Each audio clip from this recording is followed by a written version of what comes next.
Greetings, everyone. Welcome to Liberty Call. Today is Thursday, June 29th, 2023. Hope everybody's having a fantastical day out there. A little overcast here in Colorado, maybe from some of those Canada storms or the fires they got. I know the smoke was down in the Midwest, and I know sometimes it doesn't take too far or take too much effort to get it over here this way. And because a few weeks ago we did have some, before it hit New York, I know we had some smoky filled days here back in May, and it was pretty gross for a day or two, but it cleared off. And then like a week or two later, the same situation hit New York City and everyone panicked. Oh my God. Anyways, like I said, I hope everyone's having a good day out there. If it's your first time watching Liberty Call, thank you very much for being here. I appreciate it very much. Please give me some thumbs up, the like, share, subscribes, follows, all that good stuff. And, I guess people felt better today about the markets. Things finished off mostly green. NASDAQ, didn't recover like most would have hoped, but, certainly not the end of the world. All righty. Well, let's go ahead and hang on one second while I'm clicking around over here.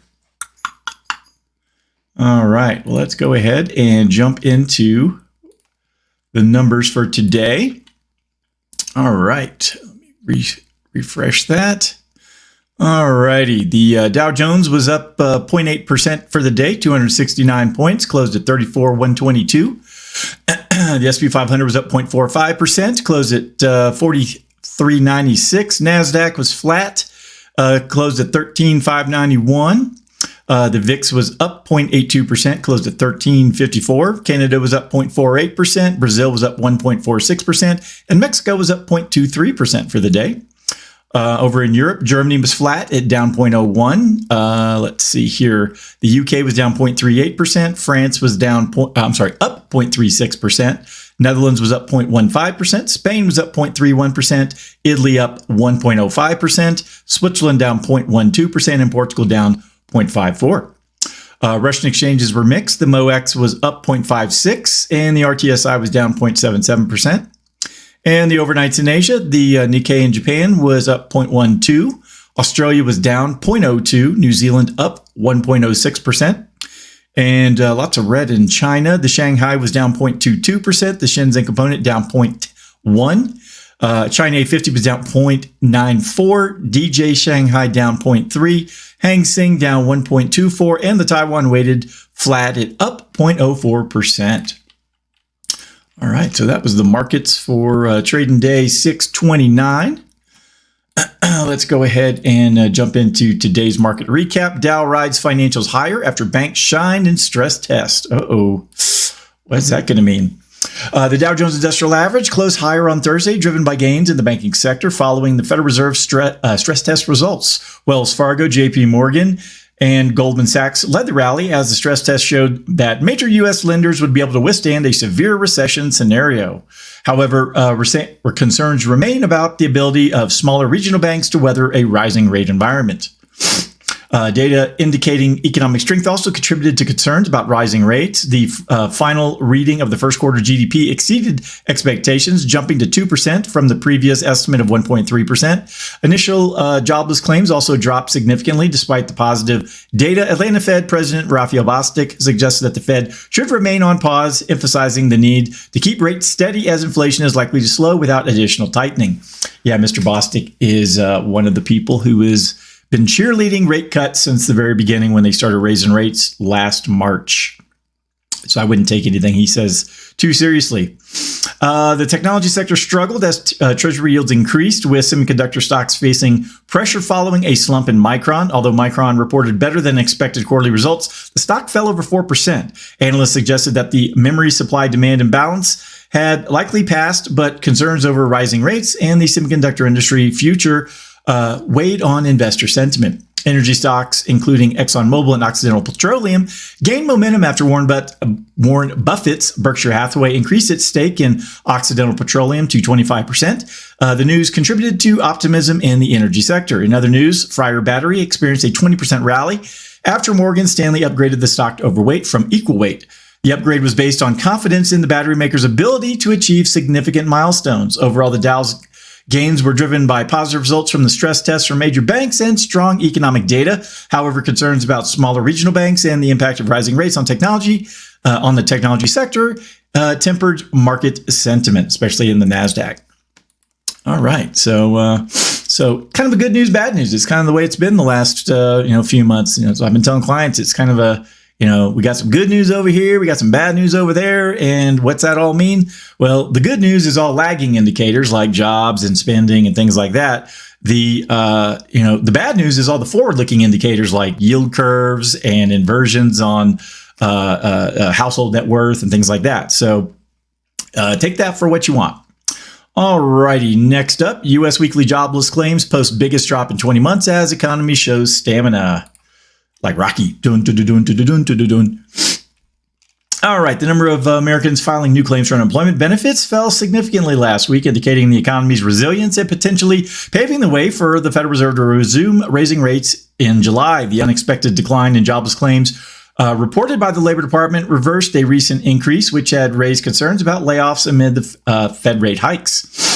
The labor market's persistent strength has defied predictions of a recession, with wage increases and robust consumer spending driving economic growth. The first quarter GDP was revised higher, indicating a faster pace of expansion than previously estimated. Thanks to stronger consumer spending, reports for a second quarter have also shown positive employment growth, retail sales gains, and increased housing starts. Economists and analysts are increasingly questioning whether a recession is truly inevitable or if the economy can achieve a soft landing. The chief economist at EY Parathon in New York noted that the economy is displaying genuine signs of resilience. The drop in initial claims for state unemployment benefits was the largest since October of 21, declining by 26,000 to a seasonally adjusted 239,000 for the week ending June 24th. Economists had expected 265,000 claims for the week. Recent policy changes in Minnesota and suspected fraud in Ohio contributed to the increase in claims in the first 3 weeks of June. However, the overall trend remains positive, with claims relative to the size of the labor market well below the level that would signal a significant slowdown in job growth. Financial markets have already priced in a 25 basis point rate hike at the Fed's upcoming meeting in July, reflecting the growth expectations of the growing expectations of an interest rate increase. The positive labor market data aligns with other indicators of economic strength, boosting confidence in the economy's ability to weather the impact of the Fed's actions. While there are concerns about potential slowdown caused by rate hikes, economists believe that the slow growth will bring down inflation without triggering a recession. Overall, the economy's resilience and the positive labor market indicators suggest a strong foundation for continued growth. Or it's just going to give us a nice little launching pad to, fly into the abyss. Who knows? Anyways. All right, last up, U.S. yield curve inversions deepens on hawkish Fed and strong data. Concerns about an economic slowdown are growing among bond investors as several parts of the U.S. Treasury yield curve are experiencing deeper levels of inversion. An inverted yield curve occurs when short-term Treasury yields surpass those of longer-term ones, indicating expectations of rate cuts by the central bank to support an economy impacted by higher borrowing costs. The yield curve's inversions have deepened in June following indications from Fed Chair Jerome Powell that the central bank will likely raise rates 2 more times this year. Powell's recent comments reiterated the likelihood of 2 additional rate hikes, including one expected next month. Bond investors are reacting to the prospect of a prolonged period of higher rates, which increases the likelihood of an economic downturn and raises expectations of more aggressive rate cuts by the Fed. Investors anticipate that the Fed may need to respond more forcefully to support the economy. Stronger than expected economic data released on Thursday reinforced the belief that the Fed will maintain higher interest rates for a longer duration. As a result, Treasury yields rose, with the 10-year to 2-year yields reaching the highest levels since March. Certain parts of the yield curve, such as the spread between the 5-year and the 30-year treasuries, have deepened their inversions.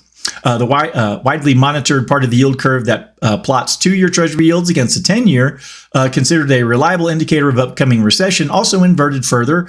It reached nearly negative 107 basis points, close to 108 basis point level observed before the March banking turmoil, marking the deepest inversion since 1981. While yield curves inversions have typically been successful in predicting recessions, their timing as recession indicator has been less than reliable. Experts note that the re-steepening of the curve, which occurs when the Fed responds to the recession threat by cutting rates, is a more significant factor to consider in terms of timing. The deepening inversions of the yield in the yield curve come amid mixed economic signals. Certain sectors of the U.S. economy, including housing and labor, have remained resilient despite higher rates. However, signs of stress are emerging, with a recent Fed study showing an increased number of companies facing financial distress compared to previous tightening episodes. This study suggests that restrictive policies may lead to a slowdown in investment and employment in the near term. Overall, the growing concerns reflected in the yield curve inversions highlight the unease among bond investors regarding the potential for an economic slowdown as the Fed continues its path of rate hikes. All right. So, based on all the data, like I've been telling people, it doesn't look good in the future. The past says, the past through now, not terrible. But going forward with, the charts I've been reviewing as far as, like I said, household net worth has been retreating. The yield curves is inverted. There's a bunch of data that I, share to clients that, doesn't look good here in the near future. But, I think once we go through it, my biggest worry overall is that the Fed is going to try and monkey with the economy and do things like rate cuts and print money and quantitative easing. And we know what that does long term. That just creates more problems, 3 to 5 years out from us. And the best thing to do would be like not doing anything. We're just going to leave it alone. We're going to let the markets and the economy just go through whatever downturn it needs to go through, and we'll come out the other side. But what are the hopes that the Fed will do that? Pretty slim. Anyways, all right. Well, that's all I had for today. If anyone needs anything from me, please go to dsafinancialgroup.com. All my contact information is there. I hope you have a wonderful evening, and I'll talk to you next time. Adios.